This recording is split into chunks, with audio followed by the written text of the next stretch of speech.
What did I do? Hi, fellow plant people. Welcome back if you are returning. If you are new, my name is Jen. I go by the Leafy Geek here, also on Instagram. And I did something. I did something you should not do. So don't follow my example. It wasn't a good idea, but I did it. I ordered begonias online in December in Minnesota. I don't know how this happened or how this even worked, but it did. Disclaimer, the plants look great. Would I do it again? Probably not. It was very stressful, and there was a really sweet weather window where we had highs in the 40s and we got to 50 yesterday. So this is in December. Minnesota, December, 50 degrees. Never happens. So I went ahead and did something that I probably shouldn't have done, and I promised myself I wasn't going to do this year, which was place an order for plants online in December. Couple of caveats here. I ordered from Steve's Leaves, whom I trust implicitly with the quality of their plants and the timeliness and efficiency of their delivery system and their shipping system they have in place. So even with like COVID going on and it's approaching the holiday season and delays are kind of rampant in some of these delivery vendors, I did have a lot of confidence, and I happened upon these newest begonias that actually just arrived today. Happened upon them looking out into this really nice weather window that we were expecting in our forecast. So things just kind of converged, and I did a thing. So I went from not being a begonia owner and actually being a little bit terrified of begonias to owning 6 in the span of a month. So that's where we're at right now. And I just thought I would show you the 6 that I have and where I have them in my home. I can talk about that a little bit. And I have been researching care needs for begonias, and there were certain considerations that I took into account based on what I can provide in my house, and with all of the supplementals that I provide for my plants in my house anyway, that kind of felt like these particular begonias might be a good fit. So I did do my research. I definitely looked into and read the fine print on these entries on Steve's Leaves website to see which ones, out of their current selection, which begonias, they were considered fairly easy begonias or beginner begonias. I definitely shied away from the how do you pronounce this word? Rhizomatus, the Rex type begonias. Don't have any of those in my collection. Not sure that I will add any anytime soon. So all of the begonias that I have here are either cane begonias or shrub begonias, as referenced on Steve's Leaves website. I should also mention that in terms of what I've been researching for care and what I'm providing them with, bright indirect light, soil mix. I'm keeping them for now. All of them are in the Steve's Leaves soil mix that they arrived in. But when I do pot them up eventually, I'm going to keep an eye on their watering needs and how that goes. They're in pretty small nursery pots right now. Some of them look like they might even be able to move a step up, potentially, but we'll give them a minute to just breathe and acclimate, and then we'll kind of reevaluate that situation. So when I do plan on repotting them, I will be putting them into a 50-50 mix of peat and also perlite. And then in terms of just watering needs, I'm going to let them dry out. I'm going to follow the lead of quite a few of my other plants in my collection. Maybe we'll pay a little bit more attention to them than, say, some of my Hoyas, who are pretty drought tolerant, but we'll keep them, we'll kind of follow the rules that I use with my other plants. So until like the top of the soil is pretty dry, and since it's winter, maybe I'll let them go even a little bit more. And then I'm definitely going to keep them in high humidity. I don't have any plans to put them in like an aquarium or a vivarium, or like just like a greenhouse type setting. I do have them right next to a humidifier though, so I anticipate they will need that. Let's get into the begonia tour. So the first three I'm going to show you are the first three begonias that I purchased ever in my life. This is brand new to me.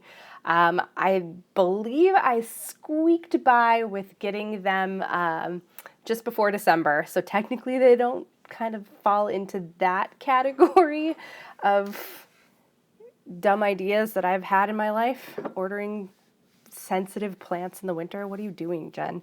I've had them in my home for a little while, so they are acclimating a bit. And so far, I want to say they're doing fairly well. I've noticed some crisping, and I feel like that is probably an acclimation thing.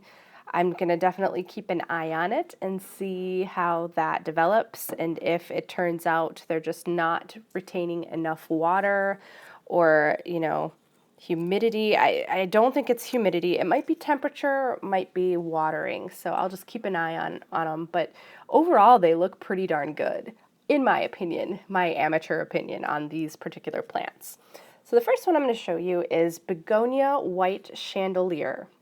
So all of these, as I mentioned, are either cane-type begonias or shrub-type begonias. So they grow upright, and they tend to be a little bit less sensitive to environmental discrepancies than the rhizomatous or the Rex-type begonias are. So White Chandelier has these beautiful dark leaves, and they are angel wing shaped. And it kind of shrubs out. Ooh, I see some new leaves kind of popping in already, some new growth happening. That's pretty cool. This one I think got a little bit crispy in places because I do believe it was a little bit too close to a window, and I learned that lesson very quickly. So none of these are, they're all in a north-facing window, and they do have supplemental grow light help, but they're not directly up against the window, because I feel like Minnesota northwesterly winds coming in the winter, that just wouldn't be a good idea. So I believe, for what it's worth, they are getting enough light where they are without being too close to the cold glass. But Begonia White Chandelier really spoke to me because I like this type of really deep, dark leaf, and then the flip side being that kind of tried and true begonia staple crimson underside. So just that contrast is really, really neat to me. And I love the simplicity of this one. No bells and whistles on the leaves. They're just simple dark green. And it's a really cool one. There's a new leaf. Got a new little growth happening right there, I believe. And so, yeah, I'm just, again, pretty stunned by all of these plants. I don't know what clicked for me. I'm going to be honest about that. I, again, as I'd mentioned, had been quite terrified of these plants. We'll get into that a little bit more, actually, as we kind of go through. I just want to show you these first. The second one is Begonia Benigo, is how it was named. I've heard this referred to a lot as Begonia Benigo Pink. I believe that has something to do with the color of the flowers, but I'm not sure. And obviously this one isn't blooming now, so I don't really know what the color of the flowers are going to be, but it's really a cool one. It has these dark leaves with these spotted lighter pink, and the leaves are really, they're textured, which is very cool to me. I don't know that I have too many leaves that have this degree of texture to them, where the pink dots are, those are essentially raised. It feels like almost like a football in a way. So again, this one has acclimated a bit since being in my home, but I am hoping that it is going to be happy. This is the one that I have right next to the humidifier, so I'm really trying to make sure that watering on this one is consistent. I don't know, you guys. It's really pretty, and I'm really excited to try this one out. And then the last one of the 3 initial begonias that I picked up is this pretty specimen. This is Begonia American River. And it has these kind of almost serrated edges to the leaf, which I really appreciate that. It's just an interesting texture and look to the begonia. The leaves on this one aren't super textured, but they do have this beautiful speckling or spotting on them. It's like a kind of like a faded white. It almost looks like paint. But this one also has on the underside these really cool faint, well, these ones are faint. I don't know if they're supposed to be faint or not, but this red veination on the backs of the leaves, which I think is really interesting. So again, this is Begonia American River. You guys, they're so pretty. I'm gonna try so hard. All right, so these 3 plants are the ones that I was super nervous about because they arrived, I thought they were going to arrive yesterday when we had that balmy 50 degrees, but no, they arrived today when we had, I think we maybe hit freezing, and it was really, really blustery and windy, and so that dropped that wind chill right down. I was really nervous, but they were fine. It looks like they shipped really, really well, and the time they spent on the FedEx truck today, it really doesn't look like it impacted them that much, at least from what I can see, having unboxed them. So let's just get into this. So the first one that I got today is this beautiful little bebe. This is Begonia Penny Lane or Penny Lawn. However that is pronounced. It's Lahn. I know that I recently saw this begonia was featured in Plantastica's recent video about her non-traditional or non-typical Christmassy plants or holiday plants. So definitely loved that video. Begonia Penny Lawn is really, really pretty. It's got these really unusual kind of elongated leaves. They are, again, with the red backs on them.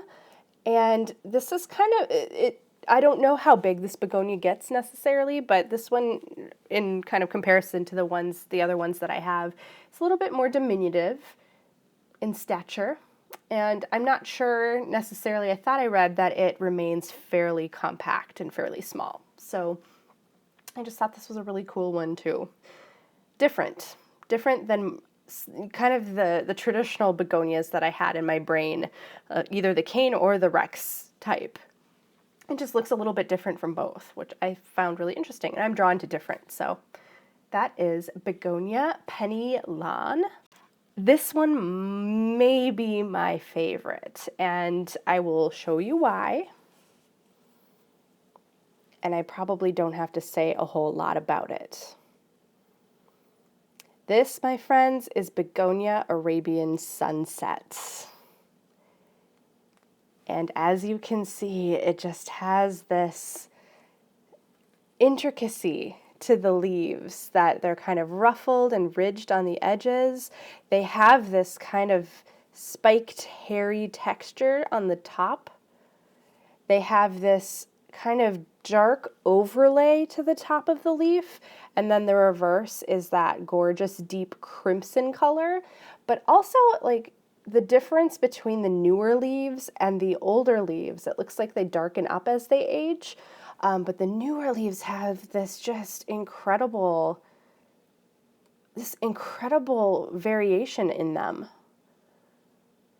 with the veins versus the edges versus the in-betweens, and it's really stunning. And I feel silly using the word stunning sometimes when describing my plants, but this is stunning. I am floored by this plant.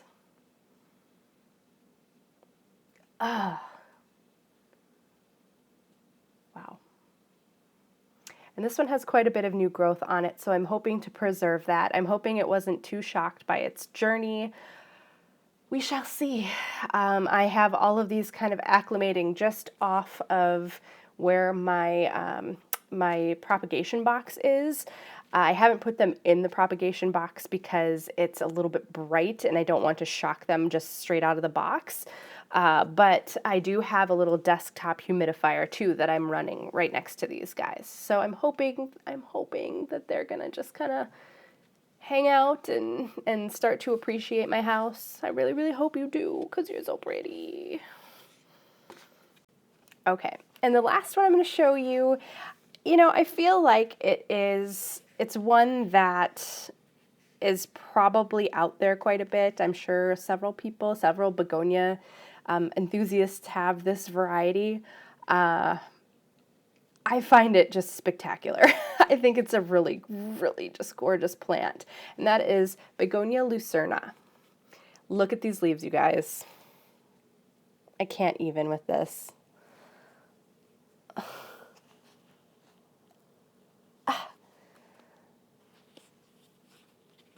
Yeah, it's so stately. Even for like the very small kind of compact base, it's just so stately. These leaves are beautiful, and I cannot believe how intact they arrived. They're just, like, I can see maybe a couple of places on some of these larger leaves where they maybe got a little bit bent, and there's a little bit of a crease or a cut in the leaf, but it's so minor. All of these plants arrived in beautiful condition. So even for December, I'm cautiously optimistic with the 3 that got here today, because I really want to give them time to get the heck out of the shock that they received from December in Minnesota. So they weren't outside for that long. I work from home, and so I was able to grab them right away when FedEx delivered. So that was good, at least. But they are gorgeous plants, and I don't know, guys. I'm probably a convert to these. They're just really, really cool, and I'm excited. I'm really excited to try something new. I love the plants that I have in my home, and I am a Hoya collector. I collect jungle cacti. For me, those speak to me on a level that I just know, and I know they grow well in my home. It's a really good relationship I have with those 2 types of plants. But I've been kind of craving trying something a little bit new and different, and maybe even a little challenging. So that's where we're at. Begonias. All jokes aside, though, I was pretty nervous about begonias in general, just the idea of begonias. I just never really thought that they would work for me, that we would get along. And I don't think, it's not a matter of me not being drawn to the plant. I have been. I enjoy people's begonia collections and tours and those videos. And I kind of almost wistfully would look through like Logi's and Steve's Leaves, their websites, when they had all of these different cool varieties of begonias, and just imagining that, how can there be that many of a certain type of plant out there? How can they all exist in the world? How is that possible? But I just never really felt confident that they would be able to grow in my home, or that I would be able to care for them or provide them the care they needed. But you know what? Life is short, and sometimes you just need to take risks and do the things that you want to do and try the things that you want to try. And again, there have been some really great videos out recently, specifically geared around begonias. Heart-Shaped Leaves is another YouTuber who of course, she's like the queen of begonias and has such great care tips and advice and begonia themed content on her channel. And then of course with Plantastica too is another big begonia person. Betsy Begonia, of course. Their content on these particular plants has really encouraged me to step outside of my kind of plant bubble, if you will, and try something new and not be afraid to try something new. And I'm not saying they're going to be perfect. I'm not saying they're going to necessarily thrive. I'm going to try like hell to let them and to provide those conditions that will help them thrive. But for now, this is kind of where we're at. And I have 6 beautiful new plants in my home that I'm really excited about. And that's really what it's about, right? I think so. Thank you guys so much for joining me on this quick little video of my new babies, my new begonia bebes. And until next time, please also enjoy your plants and take care.